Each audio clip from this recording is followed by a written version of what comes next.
있고 그 안에 스카이폴이라고 하는 경찰 조직도 있습니다. 경찰이 뭐 어떻게 조사할 수가 없는 거예요. 계속 부드러워요.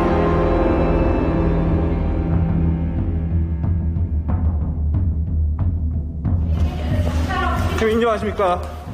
성폭행을 인정하세요? 기도 안 하면 나를 못 보고 기도하면 나를 보기 때문이다.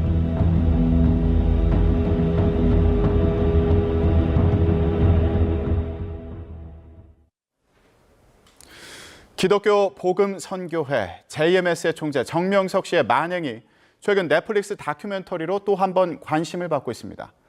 30년 동안 JMS의 문제를 추적해온 핵심 관계자와 얘기 나눠보는 시간 마련했습니다.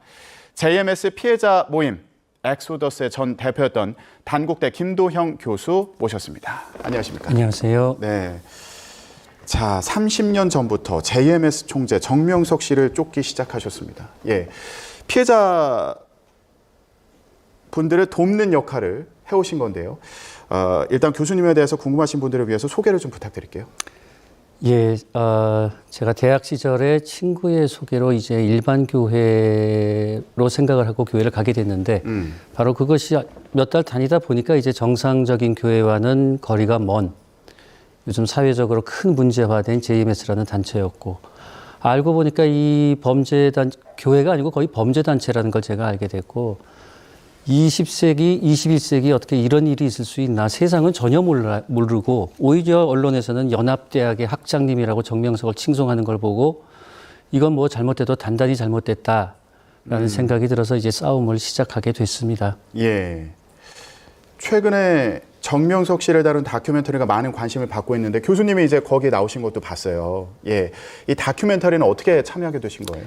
2년 전에 그 다큐멘터리를 제작하신 조성현 PD님이 연락이 오셔서 만나게 됐습니다. 그런데 저는 언론사에도 속은 적이 많습니다. 왜냐하면 일부 방송사는 저의 도움으로 JMS 방송을 하고는 이제 JMS와 다시 합의를 하고 예. 방송을 더 이상 하지 않겠다는 합의를 하는 그런 방송사로부터 뒤통수도 맞은 적이 있기 때문에 그런 안 좋은 기억이 있어서 처음에는 거절을 했습니다. 그런데 조성현 PD께서 계속 취재를 하다 보니까 다른 사이비종교에 비해서 너무나 악질이다, 이 JMS가. 예. 그래서 그분께서 저한테 다시 오셔서 인터뷰를 요청을 하면서 교수님이 인터뷰를 해주시면은 JMS를 2편으로 만들겠다. 그래서 제가 그 확답을 받고 반드시 2편 이상으로 만들면 내가 인터뷰에 응하겠다. 예. 그렇게 해서 인터뷰에 응하고 제작에 도움을 주게 됐습니다. 그리고 이게 피해자들이 계속 나오고 있다 이런 주장을 또 하시려고 이런 취지도 있으셨던 거죠? 저는 정명석에 대해서 좀 잘 알기 때문에 피해자가 안 나올 수가 없습니다. 그 사람이 감옥에 있지 않는 한은. 그러니까 피해자가 새로 나와서 새로 다큐멘터리에 참여한 건 아닙니다. 예. 피해자는 그 사람이 바깥에 있는 한은 항상 나오게 되기 때문에. 이게 정명석 씨가 이미 여신도 성폭행 혐의로 징역 10년을 선고받아서 복역을 하지 않았습니까? 그런데 이게 피해를 주장하는 사람이 또 있다? 예, 이런 상황인 거잖아요. 이 상황을 접했을 때는 어떤 생각이 드셨어요? 저는 그 사람이 2018년에 출소를 했는데 출소하자마자 바로 그날부터 범행할 거라고 저는 알고 있었고 그 사람이 출소하던 2018년에 저는 연구년이어서 미국에 있었습니다. 예. 그래서 2019년에 한국으로 돌아왔는데 2019년에 한국으로 돌아오자마자 바로 2018년에 성피해를 당한 피해자를 만났습니다. 저는 뭐 충분히 예상하던 바였고 그런데 그 피해자는 이제 두려움에 고소를 전혀 하지도 못했고 그래서 여러 피해자들을 만났는데 그러다 보니까 이제 또 이걸 정명석을 가만두면 안 되겠다 그런 생각을 했습니다만은 피해자들이 네. 고소를 하지 않으면은 제3자가 할 수 있는 역할은 굉장히 적습니다. 예. 피해자들 같은 경우에도 두려움을 느껴서 조치를 못 하고 있었다 이렇게 말씀해 주셨는데 어떤 부분이 그렇게 보였습니까? 과거에 탈퇴 신자들을 납치하고 폭행하고 쇠파이프로 테러를 하고 하는 거는 널리 알려진 사실이고 본인들이 그 JMS 단체 안에 있으면은 그 안에 얼마나 많은 광신도들이 있는지는 본인들이 직접 눈으로 보았지 않겠습니까? 그러니 자기가 저 교주를 상대로 싸움을 시작했을 때 어떤 일이 벌어질지 거의 눈에 보이다시피 할 테니까 두려움에 아예 시작을 할 엄두를 못 내는 거죠. 예. 그런데 저도 다큐멘터리를 보고 생각이 들었던 게, 근데 왜 이 종교에 빠져들게 될까? 이 부분이 좀 근본적으로 궁금증이 들기도 했거든요. 교수님 같은 경우에도 이제 잠시 그 신도셨다고 이제 말씀을 해 주셨는데, 얼마 지나지 않아서 일반적인 교회와 다르다 이렇게 느꼈다고 이제 말씀하셨지만, 그 전에는 이제 몰랐다는 거잖아요. 겉모습은 일반 교회와 완전히 똑같으니까요. 예. 그런데 이런 피해를 당하는 그 신도들이 계속 나오고 있고, 그리고 빠져나오지 못하는 경우도 있고, 이건 왜 그렇다고 봐야 됩니까? 그곳에서 교리 교육을 오래 받고 오래 교회를 다니다 보면은 요즘은 가스라이팅이라는 말을 많이 쓰던데 예. 이곳을 탈퇴하게 되면은 저주를 받는다. 그래서 교통사고를 나서 죽는다. 암에 걸려 죽는 사람들, 이런 얘기를 정명석이가 설교 시간에 지속적으로 얘기를 합니다. 누군가 탈퇴를 했는데 엄마가 암으로 돌아가 죽었다. 누구는 교통사고로 현장에서 즉사했다. 예. 그리고 누구는 우리 단체를 나가서 결혼을 했는데 기형아를 낳았다. 이런 식으로 지속적으로 저주를 하기 때문에 두려움에 더 이상 못 나가는 사람이 굉장히 많죠. 예. 피해를 당하더라도 그게 피해라고 인지를 못한 경우도 보셨습니까? 거의가 그렇죠. 왜냐하면은 처음 성폭행을 당하고 나서 혼란에 빠졌을 때 예. 주변에 있던 인물들이 집중적으로 달려들어서 관리를 합니다. 하나님이 선생님의 몸을 빌어서 너를 사랑해 주신 거다. 인간의 눈으로 보지 마라. 우리 예. 선생님은 순수하신 분이다. 하늘의 관점으로 선생님의 행위를 이해해야 되고, 그러기 위해서 우리 함께 손잡고 기도를 한번 해보자. 이렇게 집중적으로 관리를 하니까 어느새 고소시효는 넘어가 버리고 더 이상 피해자가 할 수 있는 선택은 거의 없게 되는 거죠. 근데 피해를 나서서 내가 피해를 당했다 이렇게 얘기하는 분들이 계신 거잖아요. 이런 분들은 어느 순간 현실을 자각하게 되는 겁니까? 어떤 계기가 있는 건가요? 현실을 자각하고 참 쉽지 않은 용기를 낸 경우죠. 지금 정명석 씨가 성범죄 혐의로 이제 재판을 받고 있습니다. 피해자들이 기자회견을 한 게 지난해였어요. 예. 지금 1년 정도 시간이 지난 거 아닙니까? 재판은 계속 진행이 되고 있는 거죠. 재판은 작년 12월부터 시작이 됐습니다. 예. 그럼 재판 과정에서 좀 답답함을 느낀다거나 어렵다고 생각되는 부분은 없으신가요? 무죄 주장은 피고인의 권리이기 때문에 그 본인의 무죄 주장에 정당한 권리 행사하는 것에 대해서는 뭐 토를 달지 않겠습니다만은, 무죄 주장과 그 피해자들을 2차 가해를 가하고 조롱하고 모욕하는 것은 차원이 다른 얘기라고 생각을 합니다. 그런 일들이 있습니까? 과거 10년 전 재판에서 피해자가 법정에서 증언을 하다가 오열을 하다가 실신을 한 적이 있습니다. 예.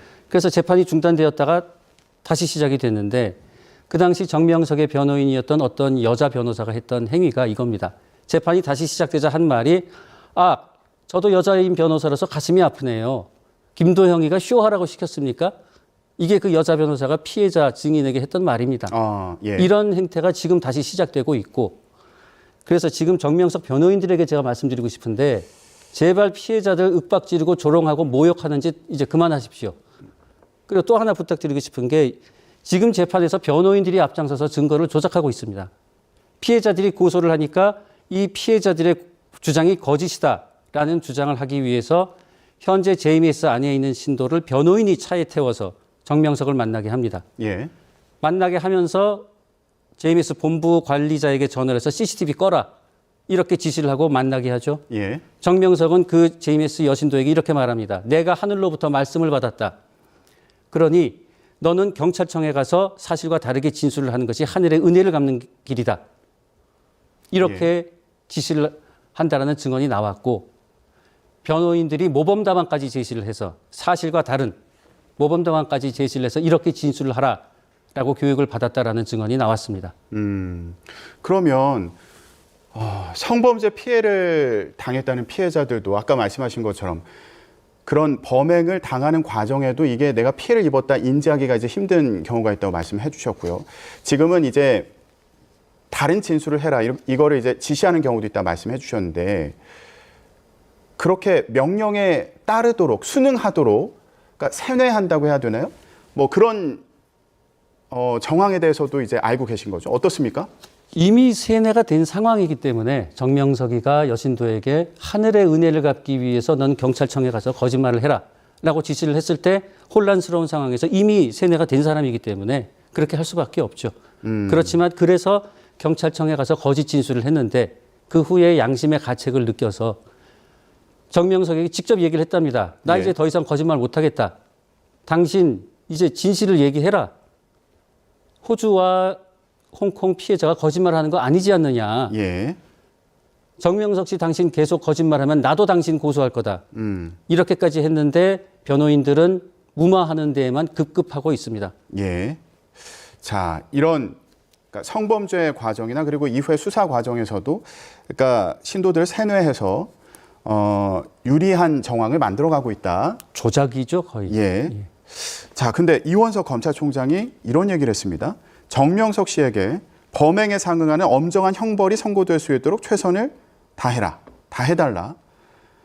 이렇게 얘기했습니다. 검찰총장의 발언, 이건 어떤 배경이 있다고 보셨어요?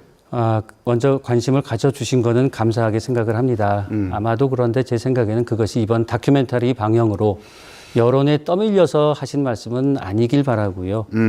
진정으로 수많은 피해자들을 위해서 검찰총장님께서 관심을 가져주셨으면 좋겠고 더불어서 이제 경찰청장님이나 대통령께서도 이 범죄 집단의 범죄 규모가 어느 정도인지 얼마나 악질적인 범죄 집단인지 그거를 파악을 하셔서 강제 수사에 들어가야 되지 않을까. 강제 수사에. 강제 전면적인 이 집단에 대한 범죄에 대한 수사가 들어가야 되지 않을까 저는 그렇게 생각합니다. 조주빈이가 범죄단체로 징역 40년을 받았는데 정명석이가 조주빈을 알면은 콧방귀를 뀌지 않을까.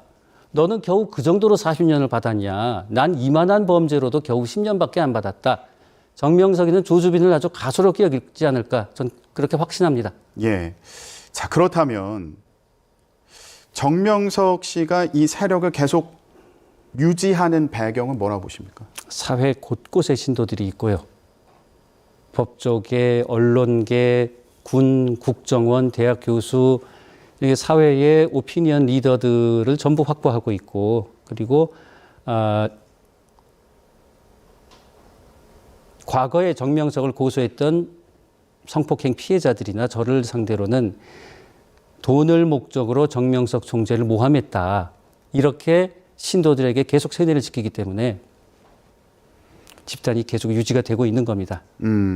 교수님 같은 경우에 신도가 없는 곳이 어디냐 이렇게 묻는 게 맞다 이런 말씀도 하셨더라고요. 신도가 어느 정도 규모가 된다고 좀 파악을 하셨나요? 어떻게 보고 계세요? 이 집단이 정명석이가 2018년 출소한 이후에 정명석의 생일이라고 하는 3월 16일이 이제 가장 큰 행사입니다. 그 단체에서는. 왜냐하면은 기독교인은 크리스마스를 크게 예수님의 탄생을 기념하는 것처럼 이 집단은 정명석의 생일을 크게 기념하기 때문에 3.16에 모든 교인들이 월명동에 모이는데 그 모인 규모를 보면 최소 2, 3만은 되지 않을까. 저는 그렇게 판단을 하는데 모르겠습니다. 네. 이번에 다큐멘터리 방영으로 JMS에서 다시 내용 증명을 보낸 걸 보면 본인들의 신도 수는 10만 명이라고 주장을 하고 있더군요. 어떤 내용 증명 보낸 건가요? 다큐멘터리 계속 방영하면은 넷플릭스, MBC 불매운동 벌이겠다. 이런 주장들입니다. 예. 최근에 이제 다큐멘터리가 화제가 되고 나서요. 인터넷에 JMS 교회 명단이나 신도의 특징에 관한 글이 올라오더라고요. 예. 근데 보면 이 교회 JMS라고 써 있는 건 아니잖아요. JMS라고 써 있으면은 아무도 안 가겠죠. 어떤 특징이 있습니까? 일반 교회와 외형상은 완전히 똑같습니다. 그러나 정명석의 독특한 필체를 이제 아마 인터넷에서 지금은 꽤 알려진 걸로 알고 있는데 예. 상당수의 JMS 교회는 교회명이 정명석의 그 독특한 필체로 쓰여져 있습니다. 그래서 그 필체가 써 있는 그 필체로 교회 이름이 써 있으면은 100% JMS 교회라는 거를 여러 시청자분들께서 생각을 해주시면 될 것 같습니다. 예, 피해자분들도 글씨체를 보고 JMS 교회구나 이렇게 또 알아보신다고? 피해자들은 그때는 이제 이만큼 사회적인 관심을 못 받았기 때문에 예. 정명석의 필체를 알아보는 사람이 없었죠. 지금은 이제 여러 분들이 이제 정보를 공유하면서 이런 특징에 대해서도 정리가 되고 이런 상황이군요. 예. 그러면은 그 신도들의 어떤 특징도 있습니까? 처음에 이렇게 접근할 때 특징이라든가. 처음에 접근할 때는 참으로 다양한 방법으로 접근을 하는데 일단은 너무나 친절합니다. 너무나 친절하고 말을 걸었을 때 조금이라도 말 대답을 해주면은 온갖 방법을 해서 계속 인연을 이어가려고 하고 예. 그리고 세상에 너 같은 사람이 없다 하는 식으로 너무나 관심과 사랑을 주고 아주 친절하게 만들죠. 예, 그래서 계속 관계를 이어가게 됩니다. 거의 예. 많은 사람들이. 예. 그럼 앞서서 말씀하셨던 이제 성범죄로 이어지는 경우에도 이렇게 이제 형성된 관계 속에서 아까 말씀하셨던 이제 세뇌 과정이다라고 말씀하셨는데 이런 분위기가 큰 영향을 미친다. 예, 이렇게 볼 수 있습니까? 처음에 정명석에게 성폭행 당한 후에는 이제 피해자들이 굉장히 당황하고 혼란스러워 하겠죠. 이런 훌륭하신 분이 왜 내 몸에 손을 대나. 예.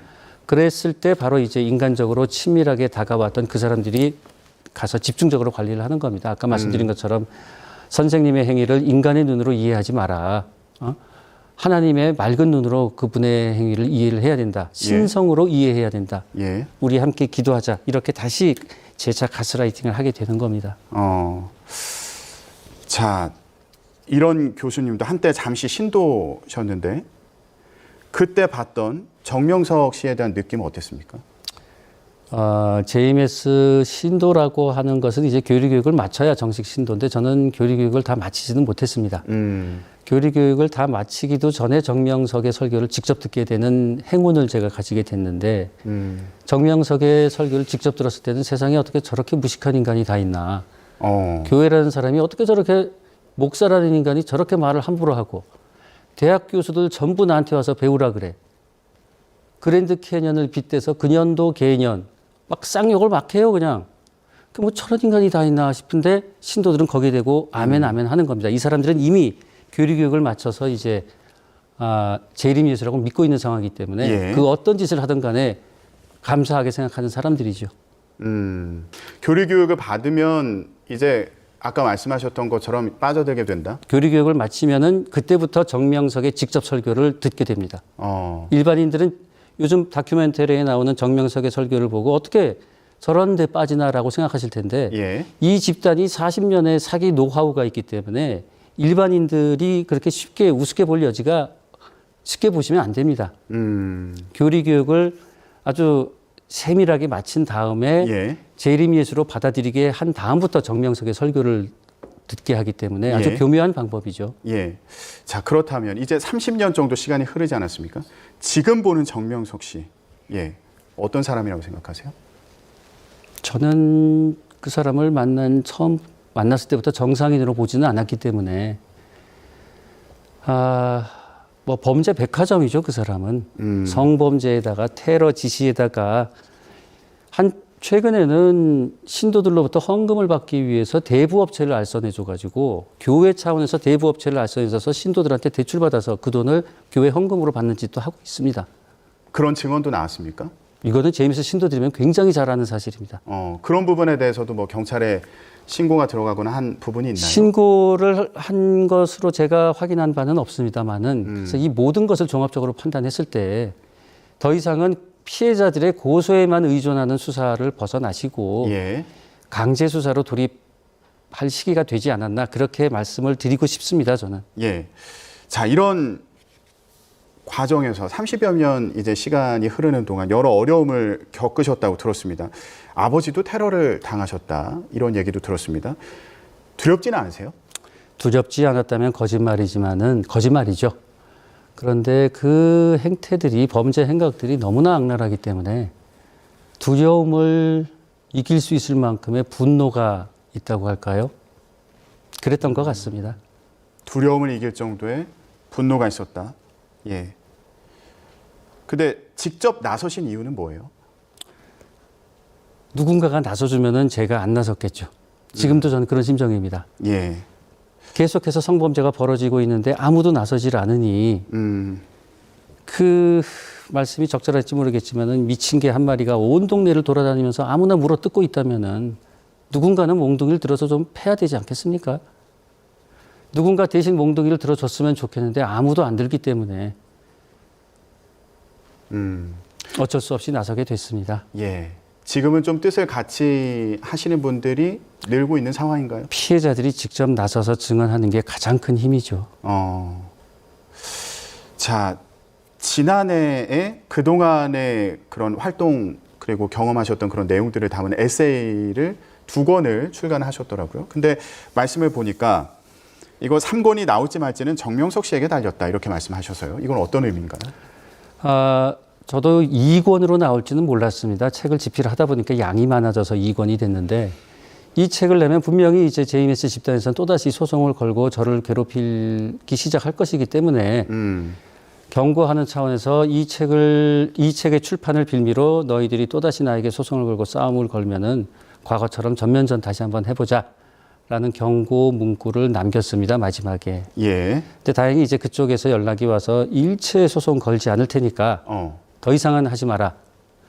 홍콩에서 어떤 피해자가 고소를 한다는 정보가 있다. 그러니까 김도영 씨 당신은 도와주지 마십시오. 그래서 뭐 그 사람들이 진실된 사람들이 아니기 때문에 저는 돕지 않겠다라고 말은 했습니다만 돕지 않으면 비겁한 사람이고 제가 그 책에서 당신들이 싸움 걸면은 전면전의를 다시 시작하겠다라고 경고를 했지만은 당신들이 싸움을 안 걸면 난 안 싸우겠다라는 말은 제가 한 적이 없습니다. 그러면은 30년을 이제 이어오셨는데 전쟁이 끝날 것 같으세요?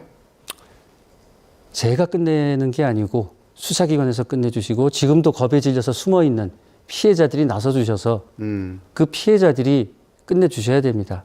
그리고 지금 이번에 다큐멘터리 방영으로 사회적인 분위기가 성숙됐으니까 지금도 숨어있는 두려움에 떨고 있는 피해자들 제발 좀 나서주시기 바랍니다. 다행히도 다큐멘터리 방영 후에 피해자들을 대리하고 있는 법무법인 덕수로 또다시 지금 적시하는 피해자들이 연락이 가는 걸로 알고 있습니다. 예. 지금 미성년자 피해자들도 상당히 많은데 부디 숨어있는 피해자들 나서주셔서 법무법인 덕수로 연락을 해주시길 부탁드립니다. 지금 말씀하신 법무법인으로 연락을 달라는 말씀이시죠? 예, 지금 고소인들의 대리를 하고 있는 법무법인입니다. 알겠습니다. 혹시 꼭 전하고 싶으신 다른 말씀이 있으신가요? 이제는 제발 더 이상 피해자가 나오지 않았으면 좋겠고 그러려면은 정명석이 아주 높은 형량을 받는 것 그리고 그 추종자들의 단체가 와해되는 게 더 이상의 피해자가 나오지 않는 유일한 방법이라고 저는 생각을 합니다. 그래서 제발 그렇게 되길 바라고 그렇게 된 후에 저도 이젠 일상으로 하루빨리 돌아가고 싶습니다. 예, 알겠습니다.